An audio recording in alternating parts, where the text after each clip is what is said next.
In the spring of 1206, on the windswept plains near the Onon River, thousands of warriors gathered beneath the open Mongol sky. Horses stamped the earth, banners snapped sharply in the frigid wind, and men who had survived decades of endless tribal warfare stood shoulder to shoulder.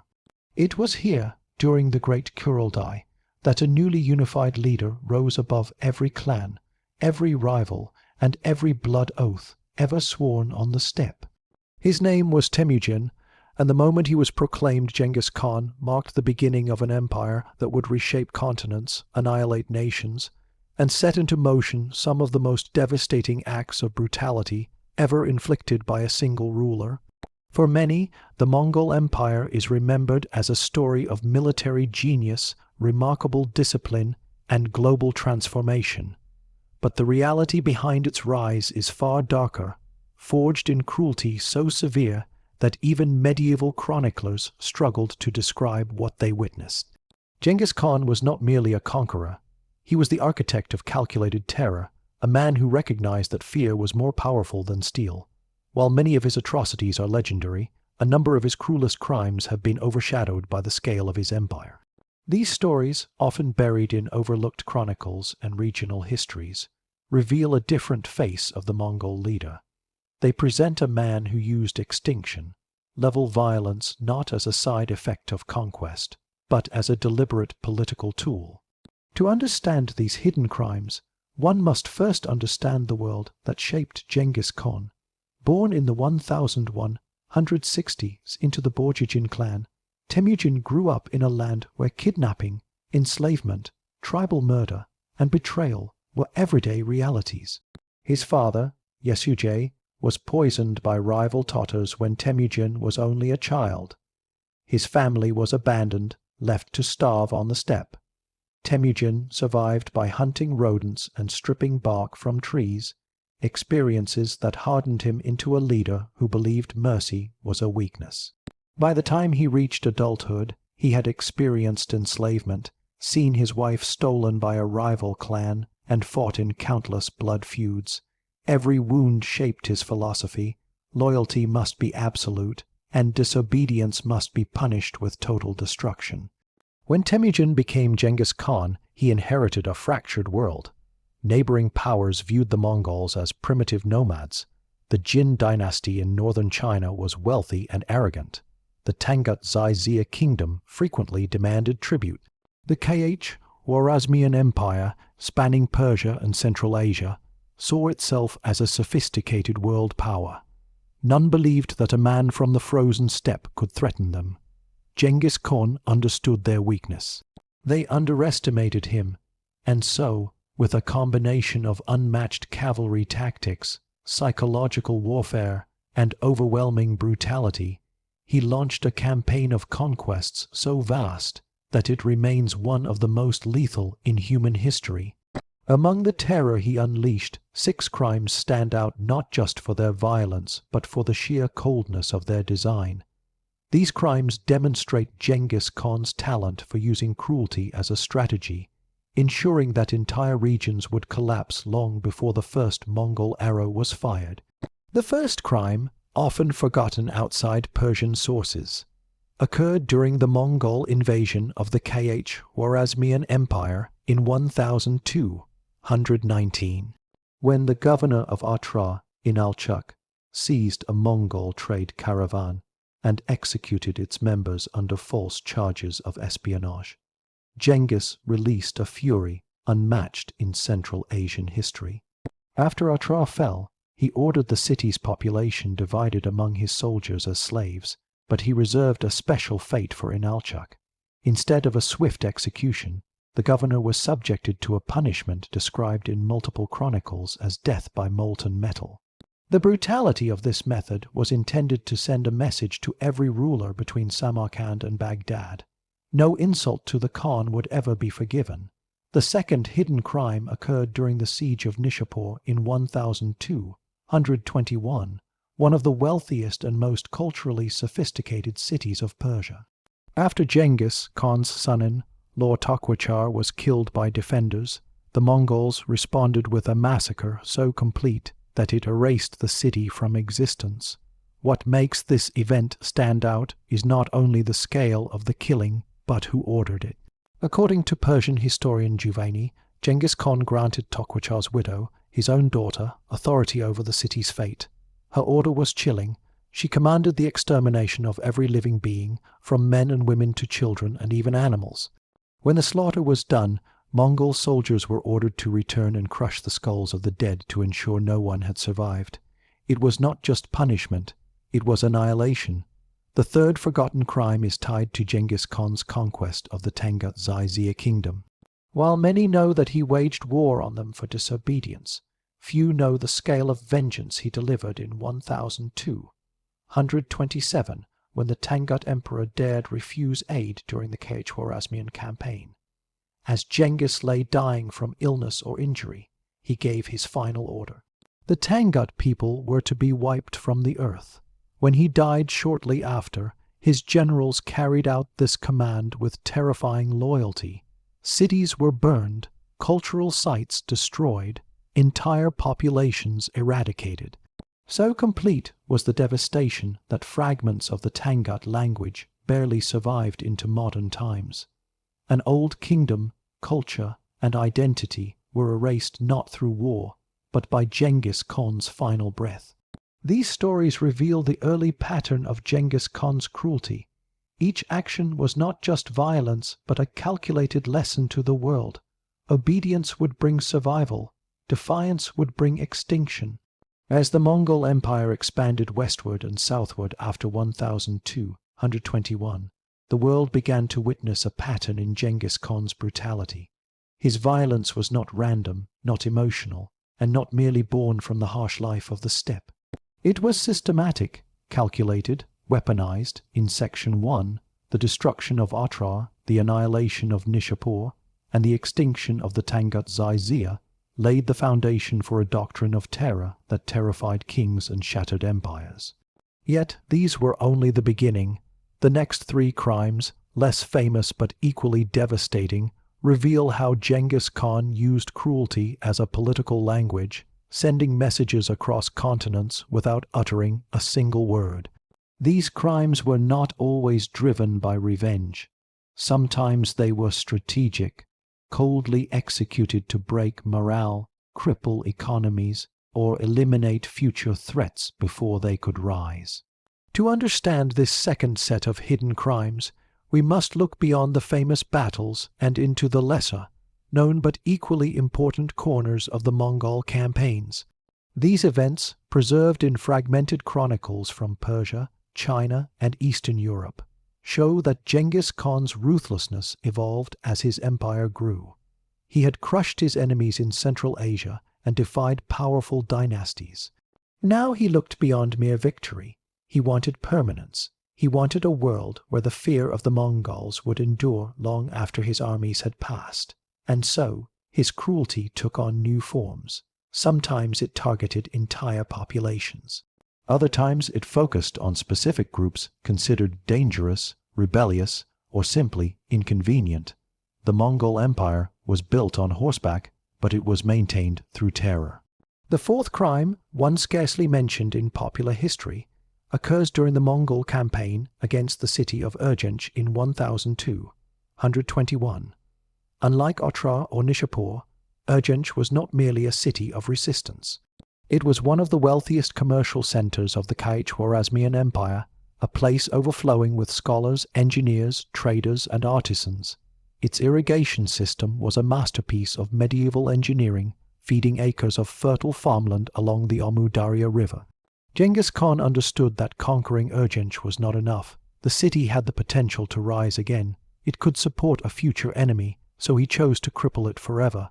Once Mongol forces breached the city walls, the army faced resistance in the tight, winding streets. Instead of fighting house to house and losing precious warriors, the Mongols chose a horrific strategy recorded by multiple Persian sources. They diverted the Amu Darya River to flood the city. The destruction that followed was not only physical but cultural. Families drowned in their homes, libraries were washed away, farmlands were ruined for years. When the waters receded, Mongol troops systematically killed survivors and enslaved the skilled workers, but the cruelty did not end there. To ensure that Urgench could never return to its former glory, Mongol commanders forced tens of thousands of prisoners to dismantle the city brick by brick before killing them. It was both punishment and erasure. Today, the ruins of ancient Gurganj stand as a silent testimony to Genghis Khan's fourth hidden crime. The fifth crime unfolds not in Persia, but along the cold plains of Eastern Europe. While Genghis Khan himself never stepped foot in Europe, it was he who ordered the reconnaissance mission that later became a precursor to destruction. Around 1220 and 1221, he dispatched a small Mongol force westward to gather intelligence on the lands and peoples beyond the Caspian Sea. This force, led by Subutai and Jebe, the two greatest Mongol generals, carried out a devastating campaign across the Caucasus. What makes this event a crime tied to Genghis Khan is not only the violence that occurred, but the deliberate trap the Mongols set. After defeating a coalition of Georgian, Armenian, and Caucasian forces, the Mongols encountered the Kipchaks and Alans near the Volga River. These tribes were fierce warriors known for their skill in mounted combat.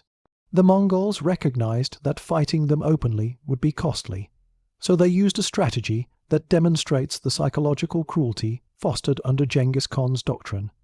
They bribed the Kipchaks, offering them peace in exchange for abandoning their Alan allies. The Kipchaks agreed, believing the Mongols honorable enough to keep their word. It was a fatal mistake. The moment the alliance broke, the Mongols attacked the isolated Alans, destroying them completely. Then they turned on the Kipchaks, slaughtering them as well. This two-layer betrayal was not simply a military tactic. It was a warning. It told future enemies that loyalty among nations meant nothing in the face of Mongol ambition. It was psychological warfare executed with terrifying precision. Chronicles from Eastern Europe describe entire tribes who, upon hearing of this event, fled their homelands long before Mongol banners appeared on the horizon. Fear did the work of a full army, and that fear was by design. The sixth crime takes place near the end of Genghis Khan's life, long after he had become the most feared man from Korea to the Caspian Sea. It reflects not the violence of battle, but an act of cruelty that struck at the very heart of governance. In 1226 and 1227, as the Mongols waged war against the Tangut-Zaizia during their final stand, Genghis Khan faced a problem. He needed total unity within his ranks. The coming campaign was not just another conquest. It was a final punitive war against a kingdom that had refused him military support during the invasion of the Khwarezmian Empire. During this final campaign, one of Genghis Khan's most trusted vassals, a Tangut prince who had earlier sworn loyalty, attempted to negotiate behind the Khan's back. This was not treason in the sense of open rebellion, but an attempt to save his people by outside diplomacy. When Genghis discovered this, he reacted with deliberate cruelty. According to Chinese and Mongol chronicles, the prince was executed in a manner that symbolized absolute humiliation. His body was wrapped in felt blankets and trampled under Mongol horses.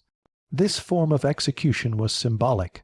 Blood could not be spilled on the earth, as killing a royal without shedding blood had a spiritual meaning among the Mongols. To be crushed under horses was to be erased as a leader and a man. But the true cruelty lay not in the execution itself.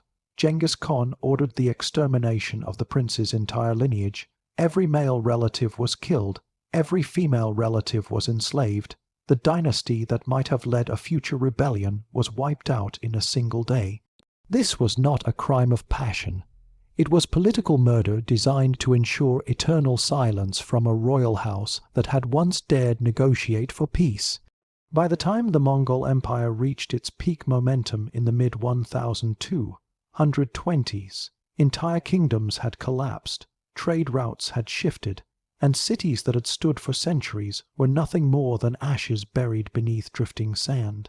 But what made Genghis Khan's hidden atrocities particularly horrifying was not only the scale of killing. It was the way many of these crimes were committed quietly, deliberately, and with long-term consequences that reshaped the landscape of Asia. Section 3 explores 3 such acts, crimes that did not always involve bloodshed on the battlefield, but caused devastation so profound that their effects can still be felt today. These were crimes against environment, memory, and identity, crimes that lived on after the victims died. To understand how these hidden cruelties unfolded, we must step into the years after the fall of the Khwarezmian Empire. Central Asia was in chaos. Refugees wandered between burnt cities. Roads once alive with caravans had become dangerous wastelands, and in the middle of this destruction, Genghis Khan issued orders that went beyond the immediate goals of war. His aim was to create an empire so secure that no one could ever challenge the Mongols again. To achieve that, he turned human suffering and environmental manipulation into deliberate tools of imperial control. The 7th crime, rarely mentioned in mainstream histories, unfolded after the destruction of Merv in 1221. While the massacre at Merv itself is one of the most infamous killings in medieval history, the hidden crime that followed is often overlooked. After Merv's population was slaughtered, Mongol commanders systematically destroyed the oasis systems that had sustained the city for over 1,000 years. Merv was not simply a city. It was a jewel of the Silk Road, nourished by an intricate network of canals and irrigation channels that transformed dry desert into fertile fields. The Mongols understood that a city could be rebuilt, but water systems once destroyed could doom an entire region for centuries. So they targeted aqueducts, filled canals with rubble, and burned wooden water gates. The fertile fields turned dry, the orchards died, and the surrounding villages starved. The region never fully recovered. Even centuries later, travelers like Marco Polo described the area around ancient Merv as desolate ruins surrounded by barren land. This environmental crime was not committed by accident. It was a strategy of permanent crippling. Genghis Khan wanted no rising power in Central Asia, and by taking away not just lives but water, he ensured that nothing would grow where defiance once stood. The 8th crime takes us far to the north, to the steppes of modern Kazakhstan and the lands of the Kipchak tribes. After the reconnaissance mission of Subutai and Jeeb, Mongol interest in the western steppes grew rapidly. The Kipchaks were formidable horse archers, capable of challenging Mongol dominance if left unchecked. Genghis Khan's solution was chilling and long-term. Instead of waging continuous battles, he ordered large-scale deportations of the most skilled and influential Kipchak families. These deportations, documented in scattered chronicles, involved capturing elite clans, separating family members, and forcibly relocating thousands of men to distant fronts of the empire. Some were sent to northern China to serve as border guards, where they were absorbed into local populations. Others were forced into the Mongol army and used in the most dangerous campaigns, guaranteeing heavy casualties. Women and children were sold or distributed among Mongol clans. Entire lineages vanished. This was not just conquest. It was erasure through dispersal. Genghis Khan understood that a tribe scattered across an empire loses its identity. Its traditions fade, its unity dissolves, and its will to resist disappears. This strategic ethnic removal, executed on a vast scale, stands as a hidden crime of cultural extinction. The 9th crime involves one of the most chilling acts of psychological warfare in medieval history: the forced use of human shields on an industrial scale during the Mongol conquest of the Jin dynasty in northern China. While many rulers had used hostages to negotiate or protect themselves, Genghis Khan transformed the concept into a weapon. During several sieges, particularly at the fortified city of Zhongdu in 1215, Mongol commanders rounded up tens of thousands of captured civilians from neighboring villages. These civilians were forced to march in front of Mongol soldiers during assaults on city walls. Chinese chronicles describe scenes where terrified peasants, many of them elderly, women, and children, were driven toward the gates while archers on the walls hesitated, unsure whether to fire. Those who tried to flee were cut down by Mongol soldiers behind them. Their presence served two purposes. First, they absorbed the arrows and catapults of the defenders, saving Mongol warriors. Second, they created moral paralysis and panic among the Jin defenders, who struggled with the horror of killing their own people. This tactic, repeated in multiple sieges, was a calculated act of cruelty that turned innocent civilians into weapons.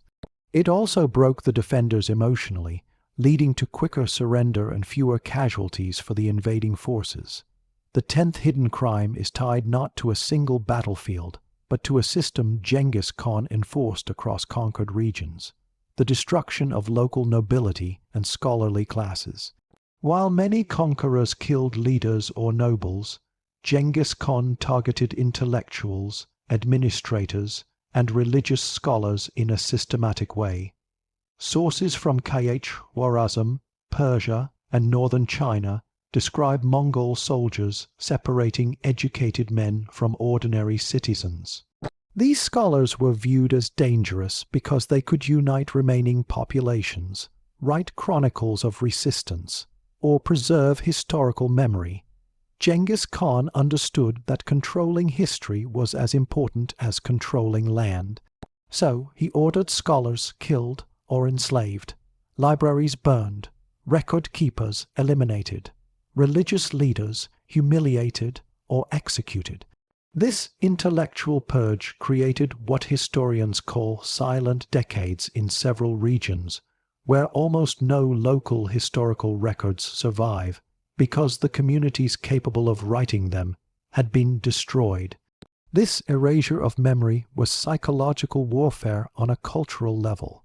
By destroying those who recorded history, Genghis Khan ensured that future generations would only know the Mongols through silence and fear. The 11th crime, deeply disturbing and rarely discussed, occurred during the Mongol campaign in northern China, when Genghis Khan implemented mass enslavement of artisans, engineers, and craftsmen. Unlike ordinary captives, these skilled individuals were selectively captured for the empire's benefit. But the cruelty lies not in the capture itself, but in the forced separations. Families were torn apart with permanent finality. Fathers sent to siege camps, mothers taken to serve in Mongol households, children sold to traders or gifted to allied clans. These skilled captives had no hope of returning home. Many were transported thousands of kilometers to central Mongolia, where they built weapons, siege engines, bridges, and palaces for the empire.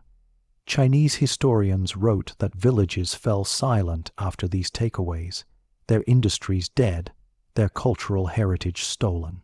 Entire art forms, pottery styles, architectural techniques, and textile crafts vanished from their birthplace, but appeared in distant Mongol centers. This was not simply slavery, it was intellectual theft. Genghis Khan stripped regions of their creative power and used it to build his empire. The 12th and final hidden crime of this section brings us to a deeply symbolic form of cruelty: the destruction of ancestral gravestones and tombs. In many cultures across Asia, ancestors were sacred. Their graves were not simply memorials, but spiritual anchors for identity and lineage. During Mongol conquests, especially in northern China and Central Asia, Genghis Khan's forces systematically destroyed burial sites. Tombstones were smashed, ancestral halls were burned, sacred grounds plowed under to prevent future pilgrimages. This crime struck at the soul of communities. People who had already lost their homes, families, and cities now faced the loss of their spiritual history. To Mongol strategists, this was psychological warfare at its deepest level. A people without ancestors, without memory, without lineage, becomes easier to rule, and so entire family histories were wiped out in a single day. As the dust settled across Asia in the decades after Genghis Khan's rise, the world faced a new reality. Entire cities lay abandoned, Once prosperous trade routes had shifted or disappeared. Cultures that had survived for centuries were now reduced to fragments scattered across the desert. While Genghis Khan is often remembered as a brilliant strategist and unifier of the Mongol tribes, the darker truth is that much of his legacy was carved through calculated atrocities that reshaped civilizations in ways few conquerors ever achieved. Section 4 examines the long-term consequences of the hidden crimes described earlier, showing how they permanently altered the political, cultural, and human landscape of the Old World. These were not merely episodes of medieval brutality. They were events that set in motion transformations still visible today. To understand the full weight of these consequences, we must begin with the regions most devastated by his campaigns. Central Asia, once the shining heart of the Silk Road, never recovered from the trauma of Mongol conquest. Before the Mongols arrived, cities like Merv, Nishapur, Balkh, Bukhara, and Samarkand were centers of learning, invention, wealth, and cultural exchange. Scholars wrote scientific treatises. Merchants moved goods from the Mediterranean to China. Poets and theologians thrived, but the systematic killings, environmental destruction, deportations, and absorption of skilled labor by the Mongols broke the spine of Central Asian civilization. The oases that once supported vibrant life were destroyed. Irrigation channels were never rebuilt. Tribal movements were disrupted for centuries, leading to a fragmented political landscape. This devastation created a vacuum that later powers struggled to fill.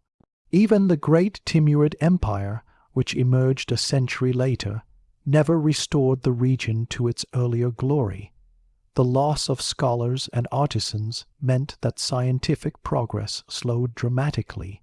Entire branches of knowledge, once preserved in libraries and scholarly circles, were lost forever. Modern historians often speak of a Central Asian Golden Age that vanished abruptly. The Mongol crimes against these cities were the turning point. The psychological consequences were equally profound. Many surviving communities internalized a fear of the steppe, associating nomadic armies with annihilation. This fear shaped diplomacy and military strategy for centuries. Chinese dynasties built massive walls and armies to prevent future northern invasions. Persian writers recorded Mongol brutality as warnings for future rulers. Eastern Europe, shocked by the Mongol reconnaissance attack described earlier, adopted defensive measures that shaped their political evolution. The trauma was so deep that entire cultures developed survival instincts based on avoiding the fate of earlier destroyed cities. The environmental impact of Genghis Khan's hidden crimes also played a major role in shaping history. Destroying water systems around Merv and Urgench created permanent ecological scars. Fertile fields turned into arid plains. Tribal groups who had once farmed these lands shifted toward nomadism. This change in lifestyle affected political movements for generations. In some regions, depopulation led to the spread of wild deserts and the decline of agricultural economies. The Mongol destruction of infrastructure did not just affect one generation. It changed the very climate and geography of parts of Central Asia. Another long-term consequence came from the ethnic dispersals carried out under Genghis Khan. By scattering skilled Kipchak families, deporting artisans, and enslaving large populations of conquered groups, he caused permanent demographic shifts. Regions lost their cultural identity as entire communities were relocated. New hybrid populations emerged in Mongolia, China, and Central Asia. Some tribes that once held strong political identities faded into obscurity. Others were absorbed so thoroughly into Mongol clans that their original traditions disappeared. This reshaping of population groups had political repercussions long after the Mongol Empire faded. Equally devastating was the intellectual fallout caused by Genghis Khan's destruction of scholarly classes. When record keepers, poets, Theologians, engineers, astronomers, and historians were killed or enslaved. Their knowledge died with them. Persian history, once vibrant and richly detailed, entered a period of silence because many scholars who recorded events were gone. Chinese technological writings, disrupted by war, took generations to rebuild. Central Asia's libraries, some containing centuries of scientific manuscripts, were turned to ash. These losses created what historians call knowledge gaps.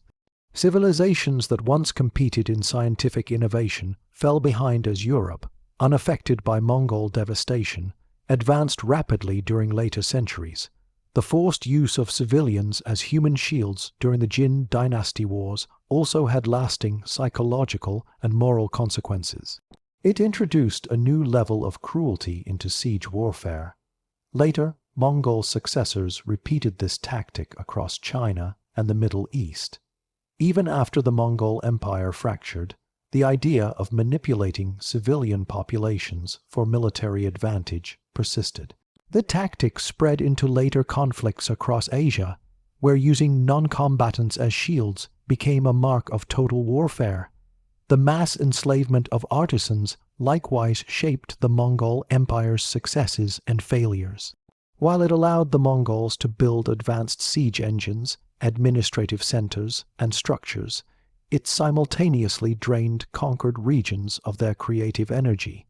This contributed to uneven development across the empire. Mongol capital cities thrived for a time, enriched by enslaved talent. But because these skilled populations had been torn from their roots, their work did not lead to long-term cultural growth. As soon as the empire fragmented, the benefits disappeared, leaving conquered regions bereft of their own cultural foundations. One of the most emotionally devastating long-term impacts came from the destruction of ancestral graves, a crime that targeted the core of cultural identity. When ancestral stones were smashed and tombs desecrated, communities lost their connection to lineage and memory. This spiritual violence weakened bonds within families and clans. In regions where ancestor worship played a central role, such as northern China, this was a direct attack on the belief system that held society together. The loss of ancestral sites led to changes in cultural practices, many of which never recovered their original form. For some families, the sense of history was permanently broken. Despite the horrors he unleashed, Genghis Khan's empire did produce certain unexpected global changes. The most famous was the creation of the Pax Mongolica, a period of stability that allowed trade to flourish along the Silk Road during the mid-13th century. Goods, ideas, and technologies moved more freely than ever before. Yet this stability was built on mountains of bones. It was the silence of destroyed cities that made room for new trade routes. It was the fragmentation of nations that allowed merchants to travel without competing states hindering them. And when the empire weakened in later generations, the peace dissolved just as quickly. Another global transformation came from the political vacuum Mongol destruction created. The fall of the Khwarezmian Empire paved the way for new powers in Persia. The weakening of the Jin and Tangut kingdoms allowed the rise of the Yuan dynasty under Kublai Khan. Eastern Europe's interactions with the Mongols shaped the formation of future states like Russia. The Mongol devastation forced nations to rethink their military tactics, diplomacy, and political structures. While these changes were significant, they emerged from devastation rather than progress.